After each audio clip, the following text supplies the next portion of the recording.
We don't focus too much on coming home after a long mission, to be honest. It's anywhere from a few hours to potentially a day plus for the small vehicle. And then we're going to be announcing some bigger vehicles where you'll see much extended ranges. Also, the vehicles are fully modular, so you can kind of break it down and put it in a backpack right now.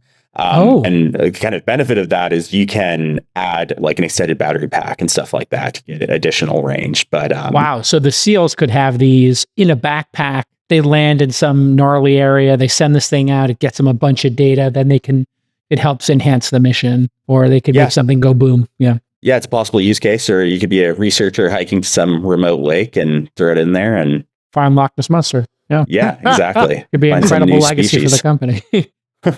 Save Taiwan, find the Loch Ness Monster. I mean, either of these would be extraordinary accomplishments. This Week in Startups is brought to you by Squarespace. Turn your idea into a new website. Go to squarespace.com/twist for a free trial. When you're ready to launch, use offer code TWIST to save 10% off your first purchase of a website or domain. Lemon.io. Hire pre-vetted remote developers. Get 15% off your first 4 weeks of developer time at lemon.io/twist. And Sprig, the product experience platform that generates AI-powered opportunities to continuously improve your product at scale. Visit sprig.com/twist to book a demo and get a $75 gift card. Hey, everybody. Welcome back to This Week in Startups. With me again, Alex Wilhelm. I'm Jason Calacanis. We're here to talk about technology, and it seems like American dynamism and even Chinese dynamism is alive and well. People are building a lot of physical things in the real world, and we're going to get into it today with a lot of robots and a lot of vehicles. It's coming fast and furious, huh, Alex? It's coming fast and furious, and I'm just very excited as a consumer because I feel like, phones have become so relatively static over the years that I just want something new, exciting, a form factor that blows my mind, something that kind of brings me that sense of joy that I had when I got my first smartphone back in like the original iPhone days. So I'm optimistic, and that feels nice. All right. Well, before we get to surgery robots and robots running through the woods in a completely new format that I had never seen before from China, these robots chasing you through the woods in a dystopian hellscape. Let's interview our first guest here and talk about what he's building. Yeah. So today on the show, we have Nelson Mills, one of the co-founders of a company called VATN Systems. That's spelled VATN if you want to look it up. They are a company based here in Rhode Island, very proud to say, and they are working on underwater drone technology that will have both defense and commercial applications. And the company was just in the news because it raised a $13 million seed round, led, Jason, by DYNE Ventures. Nelson, hey. Nelson, hey how guys. Are you? Great to meet you. Thanks for having me on. Maybe we could pull up a video and some images of what you're building, and you can just walk us through it here for the audience. Show us what you've built and walk us through this. So right here, you're seeing our engineers out testing and working through the vehicles themselves. So what you're seeing here is a man-portable vehicle being carried by our CTO right there. And now it's running through the water. But our first product we call the Torsk on the commercial side, or the Skelmir S6 on the defense side. And it's 6-inch diameter, really lightweight, and a fraction of the cost of existing options, with the ultimate goal of really building them at scale, which we're going to start next year, and making it easy for one person to deploy a whole bunch of these and really control a multitude. So these Torsks look like torpedoes, but these do not have explosives in them. They look like a little missile, but I noticed the person putting them into the ocean from a dinghy, they look like they were in a Zodiac, needed only pick up 2 handles and drop it in the water. So they are apparently pretty lightweight. They look like they're about 7 feet long. Yeah. And tell us about what the mission is for the Torsk, Torsk. Yeah, so Torsk is our commercial variant, mainly carrying sensors. So it could be anything from side scan sonar to passive acoustic to other forms of environmental monitoring. Even like cameras go, collect data on the seafloor, whether that's for, say offshore wind, oil and gas, NOAA, go collect environmental data, researchers. But I'll be, honest, 95% of our focus right now is defense, and we're really working on the Skelmir S6, which can also carry a variety of payloads. Some of them are similar, sensors, but we, at the end of the day, built the truck, and it's up to the customer to decide what payloads they want to implement and deploy on the vehicle, right? And are there other defensive applications apart from just putting an explosive at the tip of it, as you would in perhaps a traditional torpedo, Nelson? Like, are there, I don't know, can it like launch stuff on its own out of the water, like smaller drones? I'm curious what you can put into it. Yeah, I mean, it's really the bounds of your imagination. So we've done sensors, just go like look for objects, clear beaches. We've put on various electronic warfare modules, so make it look like a decoy, whether it's an underwater decoy or to pop up on the surface and suddenly it looks like there's a ship there. There's a whole bunch of use cases where it still makes sense as an attritable system, right? That the military can send it out, it can go do a non-kinetic effect or collect some data, and then they don't have to worry about risking people's lives to get it back. And that's really kind of the big motivating factor here, is that our underwater systems are way too expensive. Break that down for me, because I'm presuming that this is usually a defense contracting boondoggle. So what does the military variant of a Torsk cost, and how does that compare to an existing system that you might buy from an existing defense prime? Yeah, our price point is around $75K, and for a defense prime, you'd be looking at $500,000+ for an equivalent system. Yeah, so are they just stealing our money?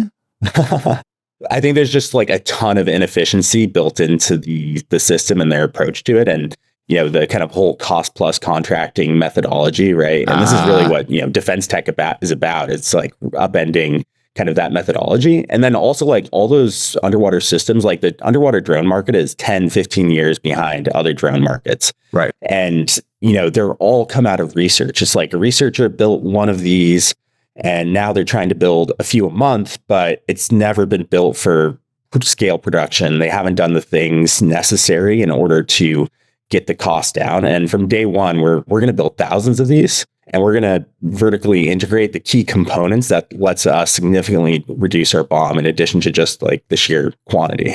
Jason, this company has some of the fastest product velocity I've ever seen. It's one of your favorite things. So a year ago, they were just deploying their first AUV, and now they've already moved from prototypes to fully operational systems, which I thought was incredibly impressive speed. Yeah, and what a great price relative to what military contractors spend on similar devices. And this speaks to how conflicts are changing. You have people using drones in the field, quadcopters. We've seen that in Ukraine. We're hearing about it in a possible conflict with China over Taiwan. So not having to recover the tusk is a main feature of this. It can just be used to collect information. If the enemy captures it, if it sinks to the bottom of the ocean, it's not as big of a deal as a, $100 million plane or $25 million boat or whatever it happens to be. Yeah. $4 billion sub. Or $1 billion sub, right?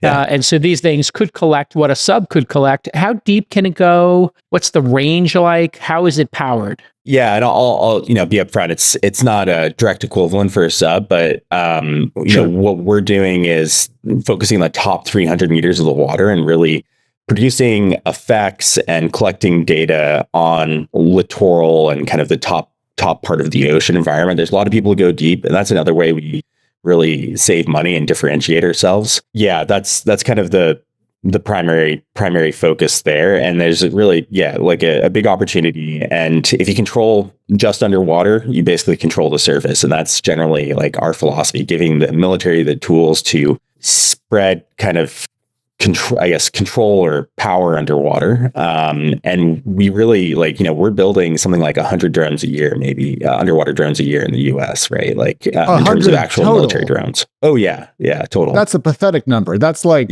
backyard numbers. But going back to the depth point, does it only going to 300 meters? Does that allow you to go faster underwater? I'm not sure about the result of more water on top, pressure, and if that slows down travel and also increases in efficiency in terms of drag. It doesn't necessarily limit the speed you can go, but it is another kind of our differentiating features is that we go a lot faster than a traditional UUV. We don't go as fast as a torpedo, but we live in that space between UUV and torpedo and can really conduct a variety of missions. We're not limiting ourselves to just one. Your typical UUV right now cruises at like 3 to 5 knots, and some of our vehicles can approach 30. What is the UUV? Unmanned underwater vehicle. Unmanned underwater vehicle. So that's the category UUV. Mm-hmm. You're making one that goes particularly fast. So this would go faster than a ship would be able to go, or a submarine if it was on the surface, or similar. It depends on the ship, and we have ships in the U.S. military that go really fast, and subs are quite fast too. We're not necessarily trying to go after that. Think of like the kind of effect of the PRC has 10,000 maritime militia vessels, right? That are just like basically armed fishing vessels. Like, what do we do about that? They're not fast. Squarespace is the place to build a beautiful website. We're huge fans of Squarespace here at This Week in Startups, because every startup needs a gorgeous website. People will judge a book based on its cover, but you don't have a ton of time. You don't want to waste cycles on doing something repetitive like creating a website. Oh my Lord, your team is busy building your product or service. Why not use the best and most powerful website builder ever created? And that's Squarespace. And they have a new AI-powered design intelligence tool that's going to help you build something great, unique, and fast. And they've, of course, got an e-commerce engine built in. It's so simple to use with built-in payment technology. So if you're selling something online, you can start racking up that revenue right away. Squarespace will also give you all the tools you need, like an email campaign, donation capabilities, and of course, domains, analytics, SEO, all built in from day one. Squarespace has what your startup needs, and we can save you a few bucks. Squarespace.com/twist for a free trial. And when you're ready to launch, go to squarespace.com/twist and get 10% off your first website or domain purchase. Again, squarespace.com/twist, an amazing product that I personally use and endorse, and the longest running supporter of This Week in Startups. Go ahead and tell them that you found out about Squarespace from This Week in Startups.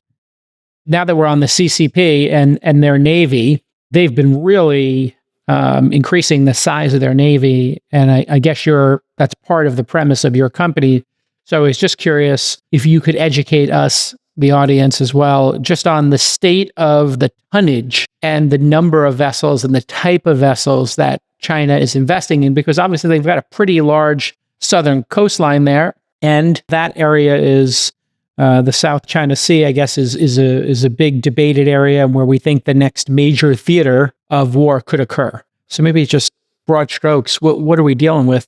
Yeah, I'm not necessarily an expert on the CCP's Navy, just to be upfront, but the U.S. Navy has significantly more tonnage, but in sheer number of ships and kind of spread in massive ships, the CCP has been building rapidly. And I think one of the issues we have in the U.S. is like, if a conflict happens, we can't produce our ships, our core systems fast enough, right? So what is the solution? And part of that, the thing we can build fast enough, or we'll be able to build fast quickly, is drones of all sorts, surface, underwater, air, etc. But there's really no platform manufacturer of underwater drones in the US right now. And that's what we want to be and want to do, right? So where are you going to build them? Because I know you're based in Portsmouth, Rhode Island. And I'm going to say Rhode Island as many times as I can on this episode, just because I'm proud. But I'm curious if we have enough space, industrial capacity in our little state to actually support, making thousands of these a year. So do you have to expand elsewhere in the US? Yeah, we can build thousands in Rhode Island, and we're planning to. Like, we're already working on it. I think, as you approach larger amounts, we probably will start to work with other states too. But Rhode Island's an awesome place to be. There's great infrastructure here for manufacturing, actually, and for defense. So yeah, we're excited about it. To explain that, we build submarines in Rhode Island. So we have a lot of the boat contracting world set up here. People don't know that. Now they do. Yeah. I'm very excited about that. Yeah, exactly. And then my other question is about tonnage versus swarm. So you told Jason that the U.S. Navy has more tonnage. I presume that's mostly held up in our aircraft carriers, which are enormous and nuclear powered and so forth. But just as a drone can take out a main battle tank, I presume that an underwater drone can, undercut the power of a heavy traditional weapons system. So does the the ability to build lots of these underwater drones obviate the concern that we have about American shipbuilding capacity compared to China? Because it seems like this is a better, cheaper, faster way and doesn't risk our sailors' lives. Yeah, I mean, it's part of the solution, right? I don't think we're getting rid of main warships anytime soon, and they have a significant place in the battlefield. But our goal is that we can take our warfighters farther away from the action with our vehicles, and we've seen how effective they can be in the Black Sea, right? Like that's been kind of a battle lab of maritime drones, and they've been mostly using surface vessels, which are a little bit more prone to interception, and they've still had great luck against these multi-$100 million systems, destroyers and etc. Could we set up like a GoFundMe to buy stuff from VATN Systems so we can send them over to Zelensky? Because I'm in for $50. Yeah, I have to consult my lawyers on that one. Yeah. So talk to us about raising money for defense tech, because this seems to have been something 10 years ago. The entire technology industry was or the majority of the technology industry, venture capital industry, wasn't going near this. And then they saw Angel's success and some other hardware successes, SpaceX obviously being the tip of that spear. And now all of a sudden venture capitalists are like, hey, there's something here. It's not outrageous to give $13 million to a crazy team in Rhode Island to think that they can compete with government contractors. So maybe you could talk just a little bit about the climate around defense tech startups and your experience raising. Yeah, no, I mean, there's no better time, I think, to raise in defense. And I don't think it's going away anytime soon. It might reduce, there might be a little bit of a bubble, but I think the core of it is that defense is here to stay as a category in venture capital. But you're right. I would argue even like less than 10 years ago, I can remember, I mean, I was an investor before this, and in 21, like 21, I don't remember anyone talking about defense, right? I think the Ukraine conflict and seeing the impact technology can have there is really what threw on the kind of afterburners or whatever on this segment. I think Anduril did pave the way, but they were the lone voice in this space for a long time. Other people might have been doing defense contracts, but it was kind of something you didn't talk about, right? It's like, oh, we're doing this, but we don't want to tell our investors or anyone else, right? Or something like that. But yeah, that's completely the switch has flipped, and I think it's great. I mean, I think there's going to be a lot of companies and funds that fail in this space, but that's venture capital, right? Like there's going to be a lot of great success stories, and there's going to be companies that fail through no fault of their own. There's going to be companies that fail through their fault and every which way. Well, I mean, it is. I think if we're going to win the war, and I hate to, wax poetic here about capitalism, like I'm prone to do, but in an authoritarian government, a dictator can say, I'm going to just take these million people, put them in a slave camp, and tell them to build what I want them to build. And that seems like a really amazing feature for their society to be able to use eminent domain and unlimited, unchecked power to just accomplish goals. And then, you look at a democratic process, which is quite messy, as we've seen in the last week, or I don't know, last decade. And so we can sit here and say like, oh my God, we're wasting time. But freedom and capitalism, democracy plus capitalism, feels so messy and chaotic, as you just described. Hey, a bunch of these companies are going to die because they're incompetent, but also through no fault of their own. But a bunch of the smartest and brightest people who are given the job of capital allocation, meeting with all these teams and saying, hey, which team do I want to back and why? And then those teams trying to convince those people, hey, here's our strategy and here's what we've done. Here's why we're the best team to bet on. That basic, competitive, dare I say, selfish approach that you believe you actually have the best solution, and you believe you can bring the best team together, and you can beat the other competitors on the playing field. You know what? That's very hard for a dictator to deal with, because you can put a gun to people's head and say, build, but the motivation is going to be fear, as opposed to a motivation which is opportunity and pride and competitiveness. And that's just absolutely, I know it's out of fashion to say this, but competition and excellence is pretty awesome. And I just want to applaud you for doing this. You could probably do something easier as a venture capitalist and start a company, and you were in investing before this. But I think that this could be, what you're doing, this entire movement, this could be the difference between democracy increasing and democracy decreasing in terms of the number of people who are living in a system where they're allowed to vote. And they're allowed to argue over their votes and did their votes count and how should their vote count? We are so narcissistic and entitled that we have no idea how great it is that we can sit here and pick a leader and we can sit here and debate our voting. It's just a beautiful thing. I don't know if there's a question in there, but I agree. just felt like I needed to get that off my chest. I agree completely. Boys. I mean, part of the reason we beat the Soviet Union was because of the failure of their command economy, right? And our ability to innovate and grow and outspend. It's the same thing here. Like I always say that like defense technology isn't necessarily about winning a war. It's about preventing the next war, right? It goes back to like a fundamental Sun Tzu quote of like, don't conduct a war until you know you can win. As long as we're innovating and putting the best technology on the field and can show that we will be a really tough opponent and they don't know if they can win, our adversaries don't know they can win, then there won't be a war, right? At least I don't think there will be. All right, founders, are you tired of doing all your own software development? Do you need help, but you can't afford all this time it takes to find great talent? Are you dreading the endless interviews and email chains just to find somebody great? It takes 6 months. It takes a year. Well, what you need is Lemon.io. Lemon.io has thousands. That's right, thousands of on-demand developers who can help you, and they've done the work already to vet these developers, making sure that they're results-oriented and that they're super experienced. Of course, they got to have competitive rates, so they're going to take care of that as well. And great developers are so hard to find and integrate into your team unless you're using Lemon.io because they handle all that for you. They only offer hand-picked developers with 3 years of experience at a minimum, and they have to be in the top 1% of applicants, right? If something goes wrong, don't sweat it. Lemon.io will find you a replacement developer ASAP. So many of our launch founders have worked with Lemon.io, and they've had great experiences. So here's your call to action. Go to lemon.io/twist and find your perfect developer or the perfect tech team in 48 hours or less. That's right. And Twist listeners get 15% off the first 4 weeks. Stop burning money. Hire developers smarter and faster at lemon.io/twist. On the war point, there's two things that I want to make sure we hit on before we let you go, Nelson. One is autonomy. I know that you guys are building something called Instinct, which is going to be out in 2026, which is self-driving for underwater drones, I believe.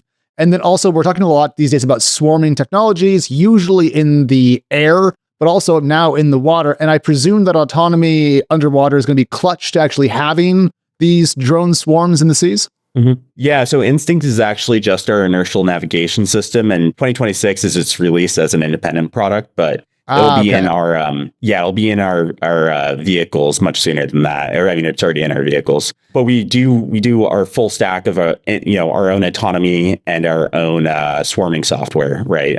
Really single agent and multi-agent autonomy. And underwater is a space where it's autonomy first, right? Like we have no way to control these vehicles. Like they're fully autonomous. Once they go underwater, you can't really communicate with them. You can send like stop or like a new command or something like that, but underwater comms are really limited. So we saw that kind of with cool. that tragedy with going to the Titanic. Most of the time when you send something into the deep water and you go 1,000 feet deep or more, you can't communicate, I guess, unless there's a tether or there's some technology that lets you send a text message underwater. Explain to the audience. I mean, we obviously understand there's a density of water. It's hard to send signal over the air. It's pretty easy, but the density of water makes it near impossible. So what's actually occurring there when you try to communicate with one of these things and it's 1,000 feet down? Yeah, so we use kind of off-the-shelf acoustic communication technology. It's just called ACOMS for short. And with that, you can send, like you said, text messages. It's like kilobytes per second. And you're typically range limited 1 to 8 kilometers. Now there's some really cool technology and startups in this space, and I think that's going to improve quickly, but at the same time, like you run up to some barriers in physics, right? Like there's really cool, like light-based comms underwater, but you're talking 100 to 200 meters. You can stream video, but like you can't take it very far. Just the diffraction of light and water, you run into the barriers of physics. Honestly, I think it's like good for us as a company because, we can't pretend or we can't start with like, oh, this is operated. Like from day one, we have to be autonomous. And yeah, you're going right to level 5. There is no safety driver. There is no mission control specialist with a joystick who can take over for these things when they're at a certain depth. But I assume they can talk to each other easier than talking to the surface on some missions. So that is kind of interesting that they could create some sort of a mesh network, perhaps. If you had 20 of these things and each were at different heights, they could communicate with each other, and then the final one could communicate in a faster way with the surface. Yeah. Yeah, exactly. You hit the nail on the head. One can be on the surface and act as that relay, or an unmanned surface vessel or even a manned surface vessel can act as that relay to underwater and communicate with a swarm or a mesh of the vehicles. And the vehicles themselves can also act as a kind of an underwater comms relay. That's really hard to jam. That's another kind of our use cases. Lots of interesting things you can do on that front. And, we do use the ACOMs for the vehicles to coordinate among themselves too. And that's kind of one of our How long of a mission can they last for? Because there was a sail drone company, I remember, I think Chamath maybe had invested in it. It had solar. It was a surface-based vehicle. They could go all around the planet. I'm sure you've seen it, and collect information. With yours, I'm assuming there's some sort of battery pack in here, but how long is this thing going to be able to go for? And then if they complete their mission, can they go to the surface, charge up with some solar, and then come home eventually? How does it work? Yeah, we don't focus too much on coming home after a long mission, to be honest. But it's anywhere from a few hours to potentially a day plus for the small vehicle, and then we're going to be announcing some bigger vehicles where you'll see very much extended ranges. Also, the vehicles are fully modular, so you can kind of break it down and put it in a backpack right now.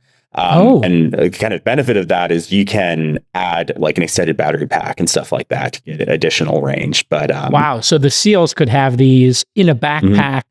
They land in some gnarly area. They send this thing out. It gets them a bunch of data. Then it helps enhance the mission, or they could make something go boom. Yeah. Yeah, it's a possible use case, or you could be a researcher hiking to some remote lake and throw it in there and find Loch Ness Monster. Yeah, yeah, exactly. Could be an incredible legacy for the company.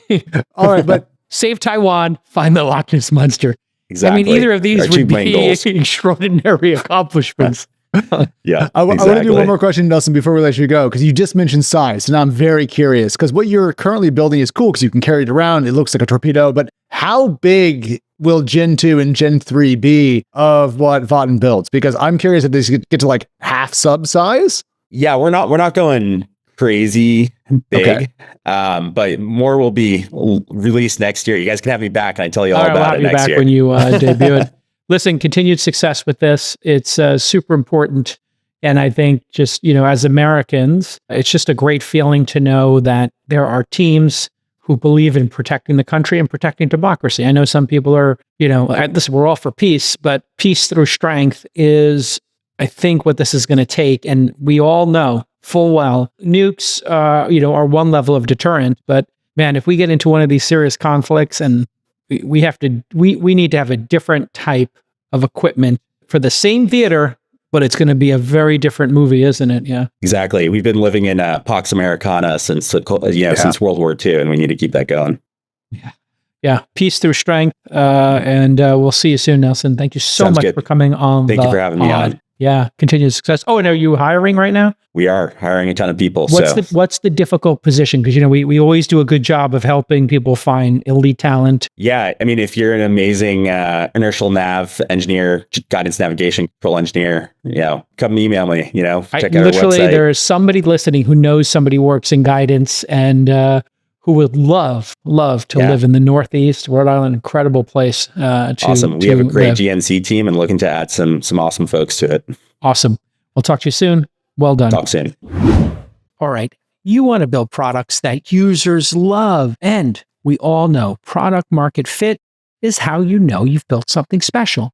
And if you're hunting for product market fit, you need to understand your users better, right? How else could you boost engagement and drive more conversions for your product? Well, product analytics alone is not going to get you there. So let me tell you about Sprig.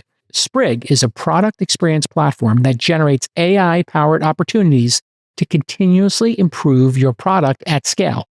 Let me explain to you how this works. Sprig captures your product experience in real time, and then they use AI to instantly analyze your product and give you real-time insights. This is going to let you know how to make your product better. And if you make your product better, it's going to drive revenue, it's going to increase retention, it's going to reduce churn. All of those good things are going to happen. See why top product teams at Notion and Figma, two of the classic breakout products of the last decade, are already using Sprig's AI to unlock new opportunities at scale. Visit sprig.com/twist to book a demo and get a $75 gift card. How nice.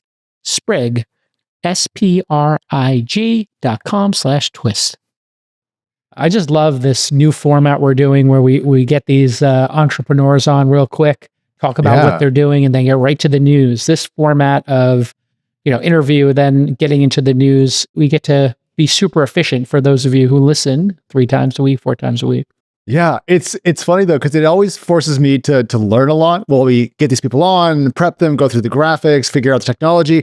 And then I do all this work, Jason, to know good questions to ask, to help explain to the audience. And then what I do is I go off script and I try to explain ocean physics in the middle of my question about drag and make a complete horse's ass of myself. No, you don't. I mean, one of the great things we can do here, I think, is, get people information efficiently. And I think the American dynamism movement, and if you listen to this pod, you're just going to understand the trends, because that's what we do for a living, is just try to understand where the puck is going and skate to that place. What you're seeing here is hardware is hard. However, venture capitalists are starting to learn which hardware categories could build a sustainable business. Yeah. Now, if you're in the consumer space and you build something that's a commodity, like a webcam, it's going to be very hard for you to compete against what will eventually happen, which is the same factory in Shenzhen that makes your Nest camera is going to make literally a $29 version of what you're selling for $299, and they're going to take the bottom half of the market, and they don't care if they have a 5% margin and you're trying to operate with a 50% margin, 30% margin, et cetera. But VCs also know that platform companies that have customers with deep pockets and complex problems, those are more sustainable. And so I brought up Density. We had them on the show recently, Andrew, with the hockey puck called the Waffle that does people counting. Well, they're building an entire platform. When you build an entire platform and you solve a really important problem, which is like understanding the density of space and how space is used, because there's a lot at stake, your company will survive. But when they started that company, Density, Alex, they were at a Phil's Coffee in San Francisco, just counting the number of people coming in and out. And the potential application was knowing how busy it was, which, by the way, Google does now by just tracking how many phones go into a location. It's not spyware exactly, but it's not exactly not spyware. They know how busy a place is based on the number of Google Maps people who just entered it. So your data is being put to good use. I don't know if you've ever seen that. I have the little chart on how crowded is the place. That was the original vision of Density. And it got solved by, the Android operating system having Google Maps ubiquitous. Putting all that aside, hardware is hard, but if you pick the right customer and you have the right VCs, they can help you manage it. And that's what we're seeing here. Only $13 million to start a defense contractor. Oh, yeah. It's pretty amazing. But when you think about it, how many people do you need? And that's the second trend I wanted to build up. Hardware is hard, but is one trend. Okay, we all know hardware is hard, but there's a caveat there when it's possible. The second piece is commodification of sensor technology. The cost of the batteries he's putting in there are really cheap because of electric vehicles and Tesla. Tesla's vehicles and the electric batteries in there are very cheap because of iPhone batteries hitting scale. And iPhone batteries are very cheap because previous to those, laptop batteries got better and better. So you can watch laptop batteries give way to electric vehicles, give way to iPhone, and now give way to these. He doesn't have to do anything in GPS, batteries, and with 3D printing and a team, and we have a company, Desktop Metal, we're investors in, that lets you do 3D printing of metals and all kinds of different fabrication. Yeah. All that technology is now getting to the point where prototyping the stuff and even building commercially viable things can happen at much smaller scales with less investment. Yeah. And I think the margin point is super critical because your webcam example is great. There's very little margin left there. Desktop computer monitors, Dell has crushed that, very little margin.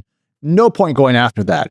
But when he told us that these same technologies cost $500,000 from a major defense contractor and they're doing it for 75, that's a hell of a lot of margin to go attack. And what did Jeff Bezos say about margins? Well, there are opportunities if you're attacking them. So yes, your margin is my opportunity was the quote. Yeah. Yeah. I'm really excited about this, but let's keep the hardware theme going. Yeah, please. Jason, you have found a plethora of interesting bits of technology in the last couple of days. We have compiled them and we're going to start with my second favorite, which is LG's new stretchable screen. Now, if you're not familiar with stretchable screens, it turns out these have existed for a while, Jason, but they only had like 20% stretchability. Now LGs can do 50% stretching from 12 to 18 inches. I think this is super cool, but I wonder how expensive it is to make, but I think it's awesome. You know, the reason I shared this was because they're really starting to make progress on monitors and screens. And if you look at the foldable phone movement, that went from being like science fiction to, every time I go to a meeting, especially in the Middle East, by the way, people had these because there's Android is loved in the Middle East, one. And number two, there is a status culture.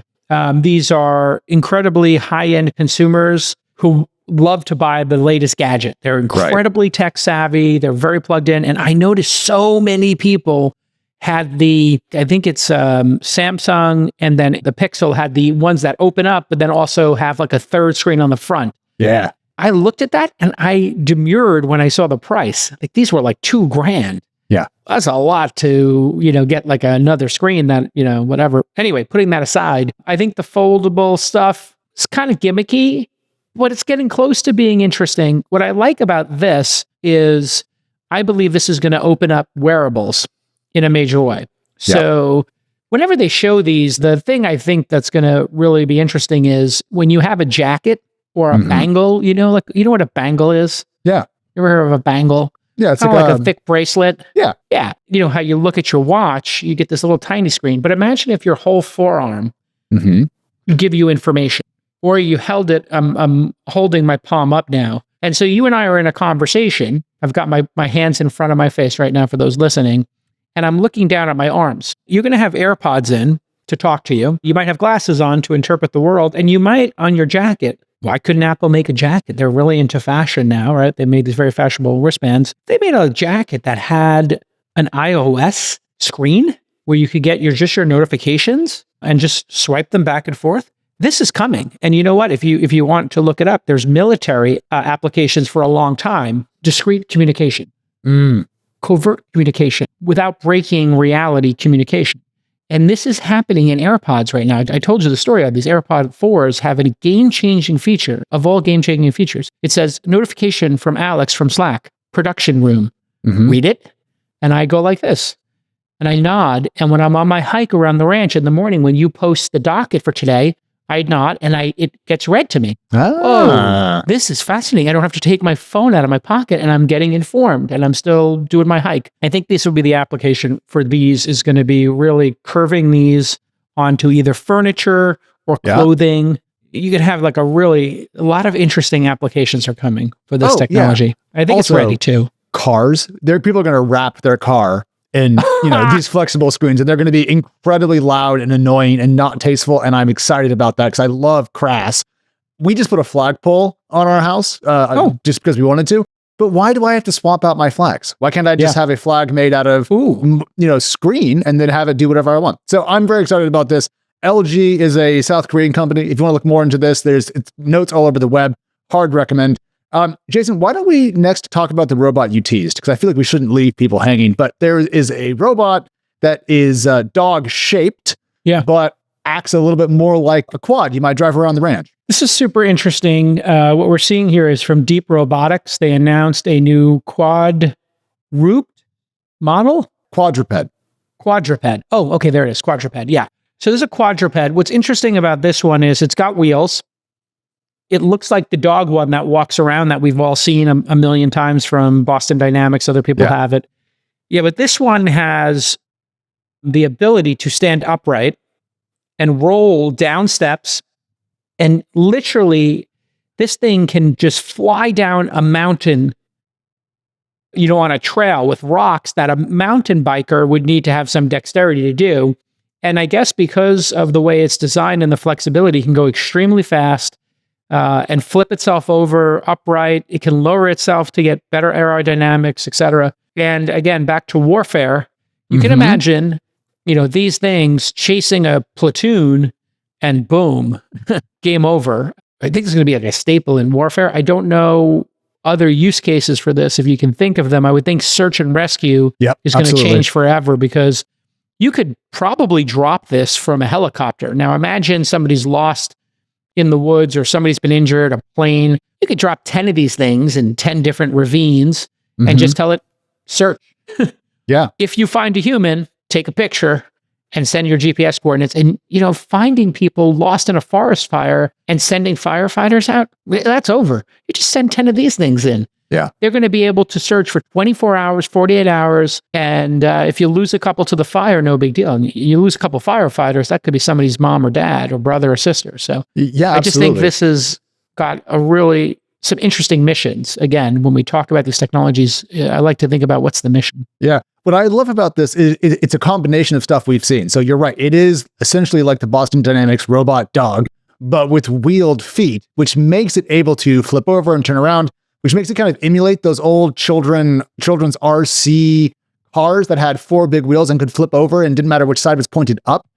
It's kind of like a combination of like advanced military technology and children's toys brought into one package.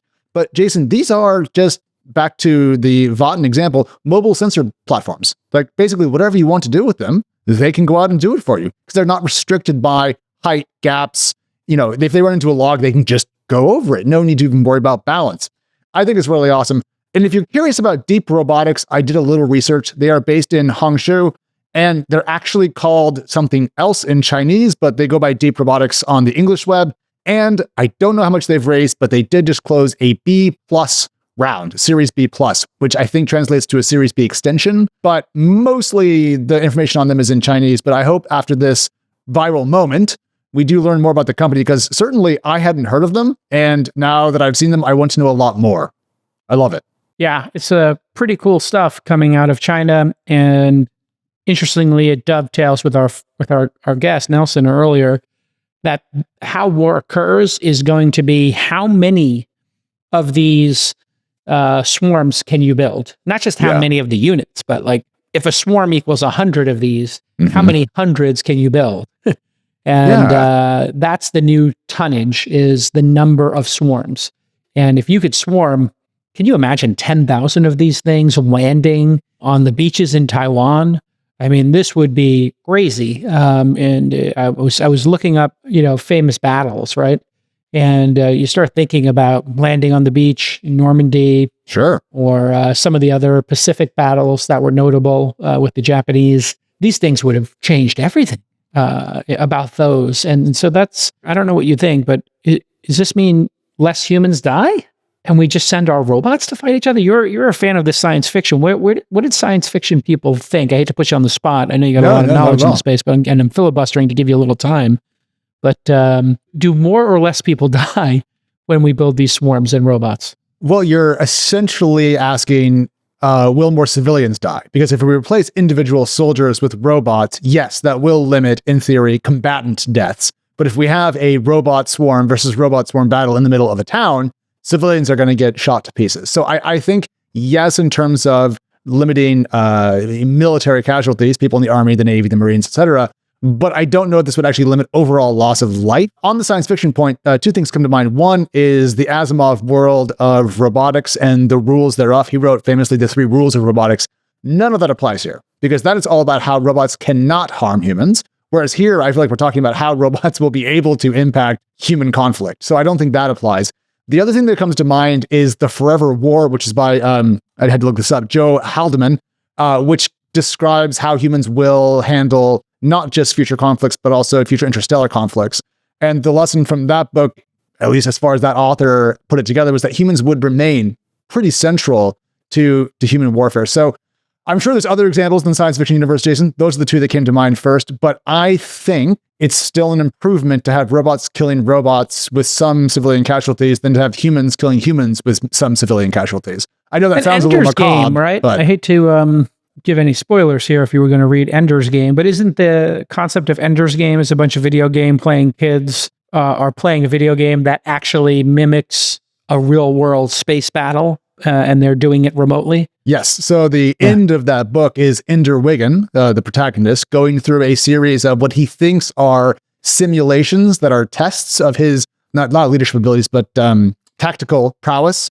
And then it turns out at the very end that he has been leading human ships in fights using a technology called the Ansible, which allows for instantaneous communication. Anyways, yes. And there's other stories that have a very similar bent. So people have been thinking a lot about how we can take humans out and put robots in, either autonomously or with human direction. Yeah. But we only have one planet, right now. So I do hope that even as we build cooler weapons technologies, we use them to pursue peace through strength and not adventurous nobody war. wants to start wars. I do think showing that we're making these things will be enough to avoid most conflicts. And, when we drop a bunker buster somewhere, it does seem like people tend to get the message.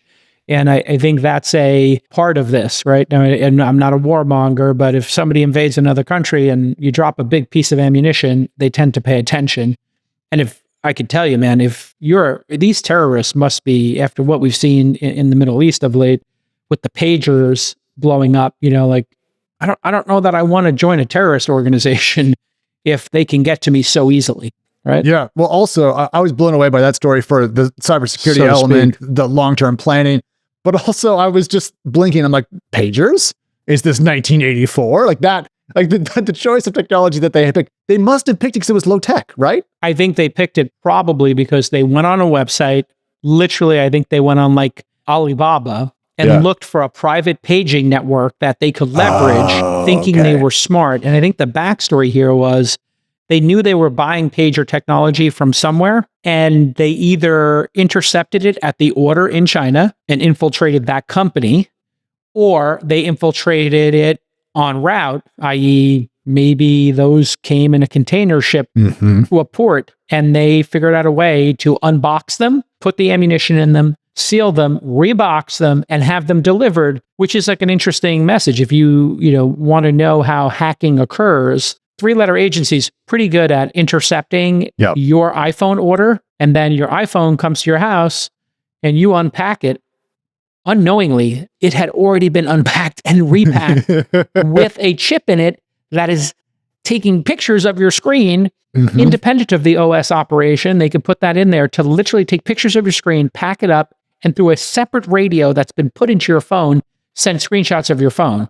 Yeah. Lest you think there's not an easy way to do this because you're using, whatever, Signal, etc. Yeah. There are many ways to intercept something.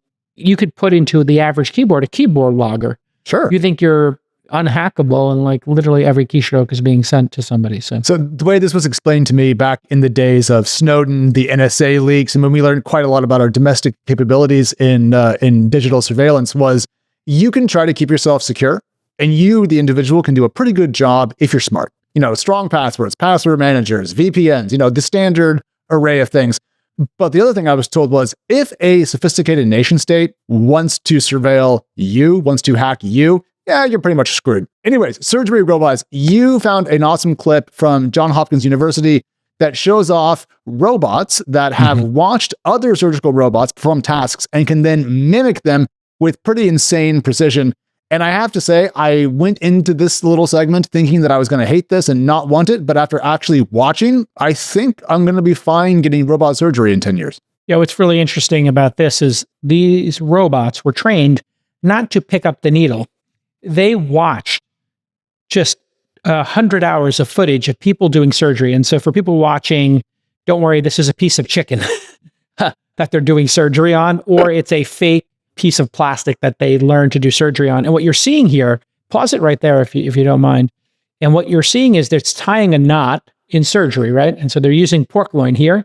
When it's tying the knot, they try to distract it. And so if you just scrub backwards just a wee bit here, what you'll see is a screwdriver comes in.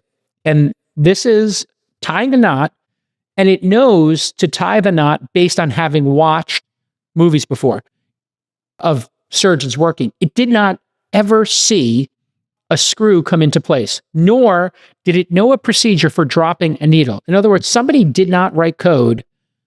A language model, an LLM of some type, consumed this information, processed it, and it learned to ignore interference.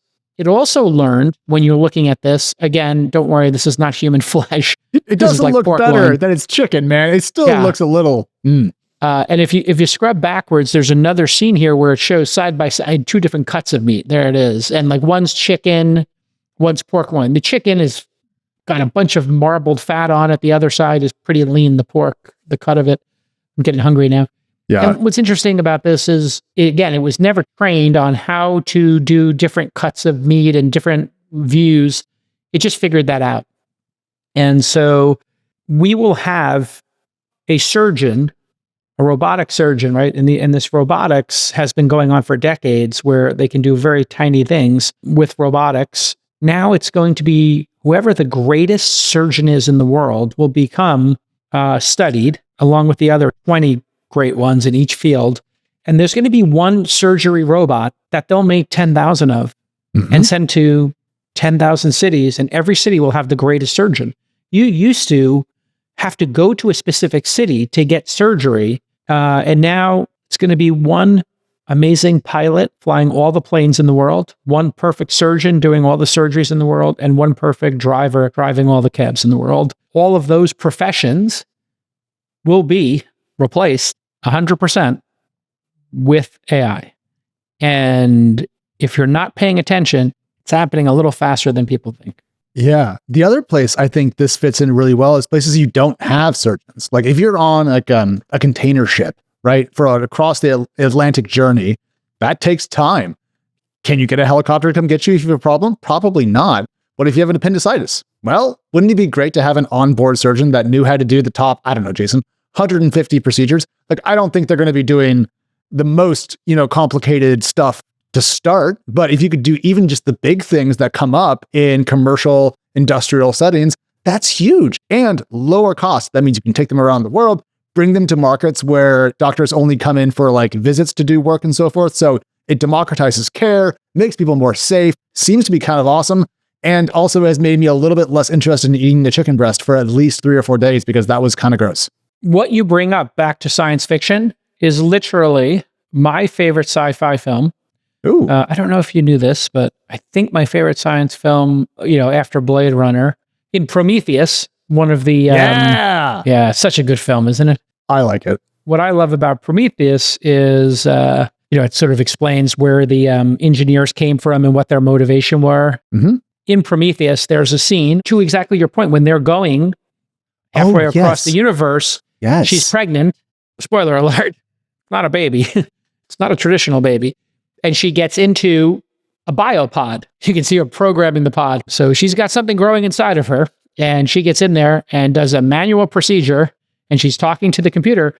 This is literally becoming what we're seeing out of Johns Hopkins. Yeah. They're showing a robot learning how to do surgery from videos of other surgeons. And as you're talking about, you're on a ship, something happens, I think we'll probably stop it here. The best science fiction film, though, Jason, I think might be Sunshine, the 2007 film about restarting the sun. If you haven't seen that, pretty recommend. Fantastic, isn't it? Yeah, that was a really great one. There's an IPO filing. We should just at least mention it, and because it was done quietly. But this is a big one, folks. I again don't want to make this show too political here, but I think that the timing of this is related in some ways to the newfound business optimism that we talked about on this show would happen if Trump won. Doesn't mean you have to love Trump. Doesn't mean I'm endorsing him, but he has signaled to the market that there'll be less regulation and the good times will roll. Here we go. So we're talking about Klarna, which is a Swedish buy now, pay later fintech giant. For those of you who are product nerds more than financial nerds, Klarna does a lot more than just BNPL today. They have their own card. They built their own shopping app to help people actually do commerce. And they're moving, Jason, into banking with something called Klarna Balance. Anyways, the point is they're widening the aperture a bit, but everyone knows them for their BNPL work. This is a company that went up to a $46 billion valuation back in 2021, only to see it crash down to like $6.7 billion in 2022. But Jason, I've been tracking this company nearly quarterly, thanks to its disclosures, and it's had a pretty strong financial glow up. And now it has filed privately to go public, everything you're saying is true. And I think the reason why it's filing now is not just optimism, but also because some of its comps, Affirm, PayPal, and Sezzle have also appreciated greatly in the last 2 weeks. Okay, so fintech has boomed, whether it's crypto, Robinhood, Coinbase, Affirm, Max Levchin's company that does buy now, pay later. I think Klarna was the original version of that. And so that whole category, people believe, hey, maybe the financial regulations will be lower. So something like buy now, pay later would have less regulations, or, the ability to charge people a late fee on an account. Not that Klarna necessarily does that. I don't know if they do or they don't. But those type of things that kind of regulation is going to be removed or more fluid. So all of those things appreciated massively. I saw my Robinhood shares went way up. Yeah. And I had bought Doge. I've only bought 2 cryptocurrencies in my life. Doge at I think 19 cents. And I was a loser for many years on that trade. And now my money's doubled. And then it's 40 cents. Not bad. My wife put the Bitcoin trade in. We were all talking about it constantly. And I had some Bitcoin. The place we had it got hacked and those went away. But then the one she bought at $100 a share, $100 a coin, we still have. Nice. Coin broke $90,000. It's going to be a major trade for our family. I can't believe that this is happening, but here we go. And I wonder what's going on here. Yeah, I have a lot of questions about the depth and honesty of a lot of crypto trading, because there's a lot of wash trading and other sorts of manipulation. Painting the tape, yeah. Yeah. At the same time, though, I think with stuff like Bitcoin ETFs, and now, we're seeing Ethereum ETFs as well. We're also seeing, stable coins like USDC, and they've also have a euro stable coin. It really does seem like there's an open door now to experimentation and trying things. I will just remind everyone that Andreessen Horowitz wrote about their kind of crypto thesis recently, and they are very optimistic, but they cautioned that there's still work to be done. Just electing somebody doesn't change the rules. There's still probably need for legislation and so forth. But I do think that the expectation of reduced regulation, and therefore the ability to charge higher fees, more frequent fees, and just take more money as a fintech player is driving the share price appreciation at Affirm, et cetera. And what that does, Jason, and I know you can explain this better than I could, is it makes Klarna able to go out at a higher valuation for free because its comps have been repriced by the market. So it can probably sell for a higher price. Whoever the last investors in have probably some downside protections in their documents when they made the investment. And I think the last investment was at 14 billion or something, if I remember correctly. And if you look at that valuation, maybe the public comps would have been 5 billion or 10 billion. And so the people who were the last investors probably said, yeah, let's just keep building. I don't want to go public, convert. When you go public, this is in the weeds technical thing, everybody converts to common shares. Everybody has the same class of shares. So if they have protective provisions in their shares that say, hey, we have some downside protection, we're guaranteed to get our shares out at this valuation, and if we don't, we get extra shares.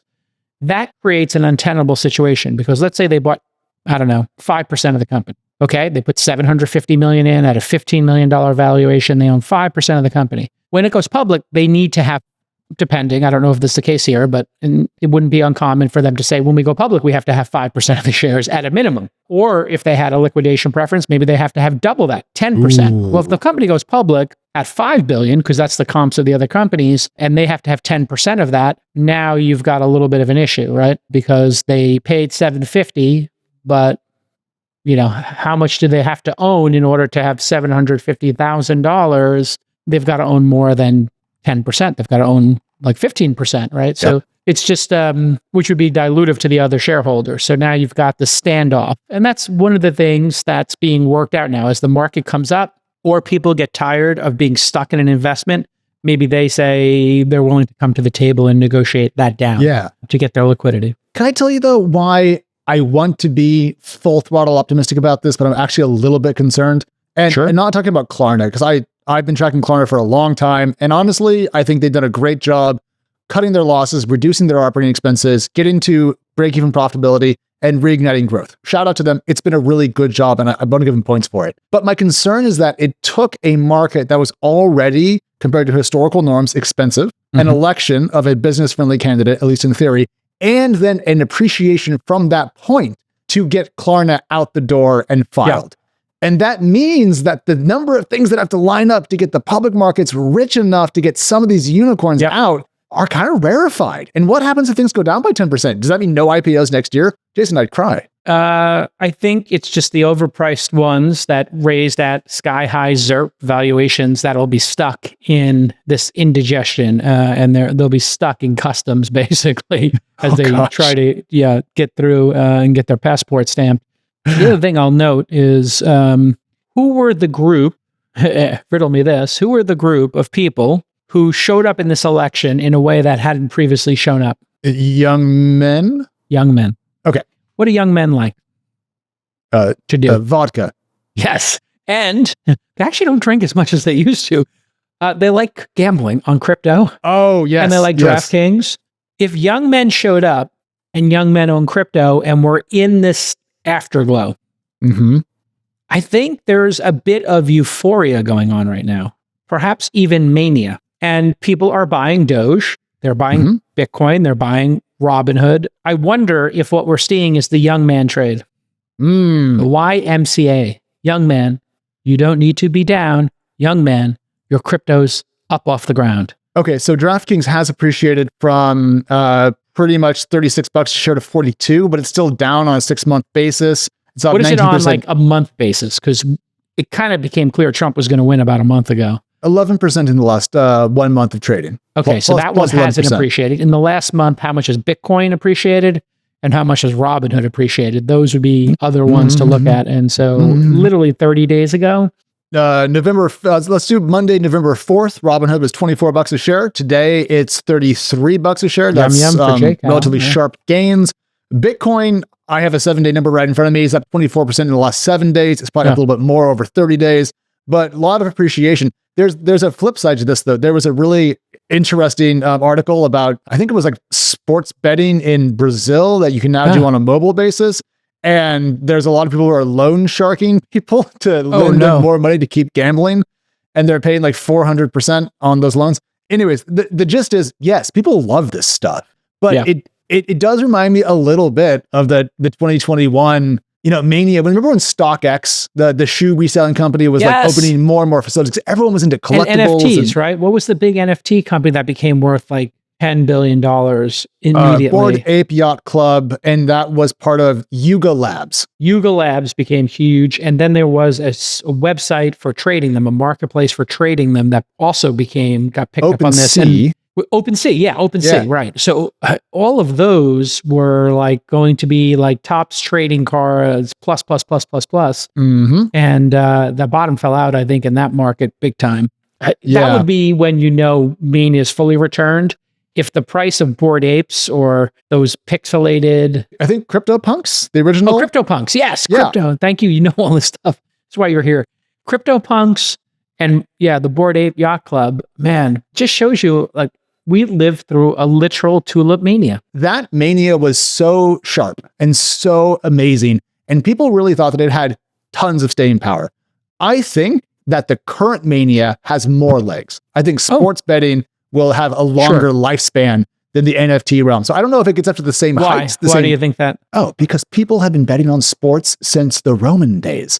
I mean, we've been racing chariots in an oval, and now we just call it NASCAR, right? Well, people and it's connected to a real world event, right? So there's something, there's entertainment value to it. And that I think is what was missing from the NFT stuff is there's no entertainment value to it. Like the closest thing to an entertainment value to it was when they did those drops where they mutated. Do you remember that concept? This was the famous, you can use multiple slurp juices on one ape tweet. Yeah. That everyone was talking about. Can I just say though, and we on this show are generally, I would say, net bullish, right? We're optimistic about the future. Optimistic, cautiously. Yeah, well, I'm trying to the point is, I'm not bullish on NFTs of that variety. And so I'm kind of glad we've left that speculative moment behind, but I am optimistic about more people owning equities and bonds and maybe blue chip cryptos if you want. We have a little exposure through the Fidelity Bitcoin ETF. Oh, so you're happy about this appreciation. I did have a funny moment when I announced on my Substack that I was going to buy some Bitcoin on a regular basis just to have some of it in our portfolio. And then the next day it dropped like 10%. I'm really interested to see, my understanding of presidential politics is, and these new administrations is you tend to get whatever you're going to get done in the first 2 years, not the last 2 years. And then when you do get stuff done, you tend to get one or two things done as an administration. You kind of can't do everything. And so if we look at the promise set, crypto is one of them, fixing immigration is one of them, reducing government, the Department of Government Efficiency, DOGE, that Vivek and Elon are going to run, apparently, as advisors for some number of months, 18 months or something. Yes. And they're going to create a leaderboard. I love this idea. And I actually punched up the leaderboard idea on X. I said they should make a leaderboard of not only the people wasting money who get caught doing it and name and shame them if they're doing corrupt stuff. And then on the other side, the heroes who actually say, I know of waste, like not exactly whistleblowers, but hey, I knew we were wasting money, so I got rid of this real estate nobody's using at the FBI or the Department of Education or this. And I thought, like, this is a very innovative thing, but I wonder how much they can execute. Are they going to get one thing done, two things done, three things done? And what would those things be is, I guess, the real question. Well, I think and then what impact they'll have. Yeah. Tariffs is the other one. Yeah. Well, crypto's easy, I think. All you have to do is take Gary Gensler out, put in someone who's pro, and stop suing people. And it's kind of off to the races. So that to me seems to be pretty doable. Tariffs also through executive action seem to be pretty likely. John Thune just won the gavel in the Senate. He's the new Senate Majority Leader. He is relatively anti-tariff, so that could be difficult to get through Congress. On the Doge point, what I'm curious about is how much they're willing to make Republicans mad. Because to pick an example that I always come back to, we have a lot of M1 Abrams tanks, MBTs, main battle tanks. And the Army at one point in time wanted to reduce the number of MBTs they had in storage because they didn't need that many. Well, what does that mean to the congressional district where those tanks are stored? So it ended up that the Congress told the Army, too bad, you're keeping the tanks. So, it's not as easy as, oh my God, look, I found these bureaucrats and they're all playing solitaire in their cubicle. There's a lot of thorny political and local issues that are going to come up. And $2 trillion is an enormous cut. So I don't know. Who knows? I mean, in that number, I wonder if that's per year or in this administration, we do 2 trillion in cuts and it's 500 billion for 4 years, or it's 200 billion for 10 years because we've kind of set this in motion. I think any progress on this, it was my number one issue. I hope that government wasteful spending becomes the issue that the Trump administration succeeds on and that they're known for. And I hope the thing that they're not known for, just my personal belief, folks, is that they don't get known for mass deportations of hardworking immigrants. They have no problem getting rid of the criminals by all means. But I do think that could wind up creating so much chaos. I don't know if you have this in your community or whatever, but there is a sense of dread and concern right now amongst a number of people I've spoken to about the deportation concept, this mass deportation. And so I don't know if it has an impact on our industry in any way, but I do sense that people are concerned they're going to lose a nanny, a housekeeper, a restaurant worker, any of those frontline workers could be lost. And then people are confused because Americans won't take those jobs. And then who's going to fill them, right? Right. It's going to be heavily inflationary on the labor cost side. Jason, are you, I'm going somewhere with this, roll with me. Are you religious at all? I grew up Catholic. I am spiritual, but not religious. Fair enough. I grew up Lutheran, and now I'm an anti-theist. I'm taking it a little bit further than you have. But Yeah. I was raised in the American Christian tradition. And one of the things that was, drilled into my head very politely by reading the scriptures was the importance of being kind and loving to your neighbor. Yeah. And to me, we can debate policy points and use of the National Guard and sanctuary cities and all this, but I feel like we're failing that test in this conversation. And so the sense of dread that you are outlining, it meshes with how I feel about it, because I don't think the people who want to get their way on this issue in the Trump administration, Stephen Miller and so forth, care about their neighbors. I think they're vindictive. Is for Americans and Americans only, was the quote. And I just thought to myself, well, isn't that the opposite of everything I was taught?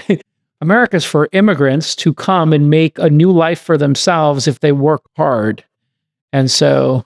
Yeah. Sorry, the Statue of Liberty doesn't have a middle finger. Yeah, I kind of still believe in it. I do want the people to come in legally, of course. I do think this will become the debate of the next 2 years is how do we do this compassionately and thoughtfully? Yeah. And so, we'll be tracking this immigration issue because it does impact the business the industry massively. I think one of the thesis that I've been hearing is there is a belief that there is going to be massive job destruction because of AI.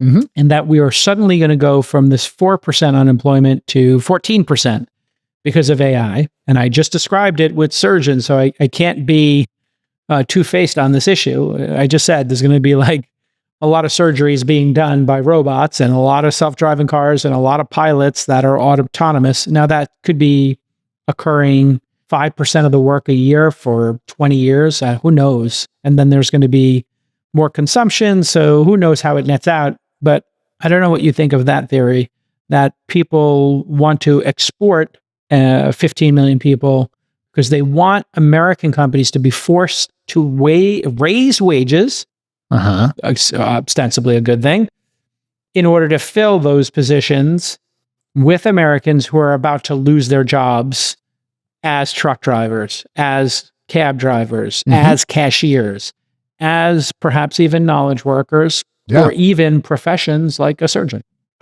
Well, seems farcical, right? But this is a system, right? We're talking about a system, not one component. There's a massive system here. What do you think of this theory? Well, one of the biggest professions in the United States is driving trucks, right? If you look at the most popular professions across many states, truck drivers are very high up there. So let's say we turn to all autonomous trucking, which I think you and I both think is the direction we're going in, and you take all of those people, which were, by the way, Trump voters, ironically, and say, okay, well, you're gonna go now be short order cooks at restaurants, and you're gonna get paid mostly in tips, and you now work these hours. I don't know if there's going to be a direct translation of AI eliminated jobs, and then those people being willing to take jobs that historically were staffed by immigrant and migrant labor. There might be some really tough gnashing of teeth about that. Yeah. I don't know if that would be politically palatable. And so I wonder if there's going to be an extension of the current populist movement, if you will, into protectionism. And I think that does nest under tariffs and so forth. But if you export people, drive up labor costs, add tariffs, you're going to have a wage price spiral, which is not popular ever. So I don't think this is going to be a non-disruptive next 10 years in our economy. And I hope that the people we have in leadership are technocratic enough and empathetic enough to be intelligent about change, while also realizing that we're talking about humans inside of a system and not just robots inside of a system. Sticking with my abundance goal, I want to see us have 500 million Americans in the country in 10 years and 10 new cities that can house 15 million people each. I'd like to see us grow the population dramatically and have 10 new cities, maybe 20, with 5 to 15 million people in each in our lifetime. Like literally a Manhattan Project to build the number of Americans and the number of cities here. I think we should be growing. I think we should be growing massively. And we should be ambitious about that. So anyway, could not agree more. Big America is my thing, because I remain wholeheartedly into the depths of my soles of my feet an American believer. So that's my politics. There you have it, folks. This is Captain Nuance along with Captain America here. Chopping it up. The robots are coming. and new weapons technology, and hopefully, we make sense of it all, and we'll be tracking it here 3 days a week on This Week in Startups. Bye-bye. And don't forget, on tomorrow, we're live, not on Friday, on Thursday this week. Right. So if you're all a in fan taping, of... move to Friday. Yeah. Right. And tomorrow, just to give you a teaser, Y Combinator just dropped their new request for startup list. We have this. We are going to go through it and handicap our ideas, talk about some leading companies. It's going to be a blast. Jason, I'll see you tomorrow here on the show. All right. Peace out, everybody.